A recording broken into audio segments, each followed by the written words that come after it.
أعوذ بالله من الشيطان الرجيم.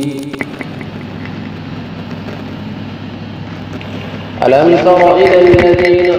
أوتوا نصيبا من الكتاب يؤمنون بالجبت والطاغوت ويقولون للذين كفروا هؤلاء أهدى من الذين آمنوا سبيلا أولئك الذين لعنهم الله ومن يلعن الله فلن تجد له نصيرا أم لهم نصيب من الملك فإذا لا يؤتون الناس نقيرا أم يحسدون الناس على ما آتاهم الله من فضله فقد آتينا آل إبراهيم الكتاب والحكمة وآتيناهم ملكا عظيما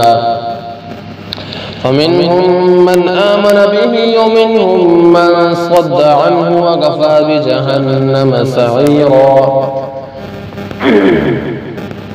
إن الذين كفروا بآياتنا سوف نصليهم نارا كلما نضجت جلودهم بدلناهم جلودا غيرها ليذوقوا العذاب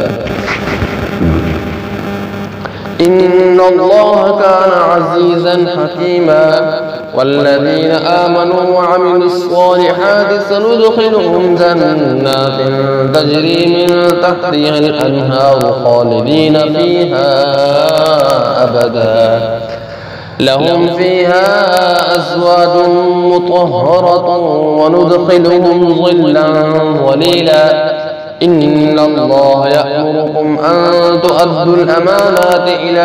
أهلها وإذا حكمتم بين الناس أن تحكموا بالعدل إن الله نعم ما يعظكم به إن الله كان سميعا بصيرا يا أيها الذين آمنوا أطيعوا الله وأطيعوا الرسول وأولي الأمر منكم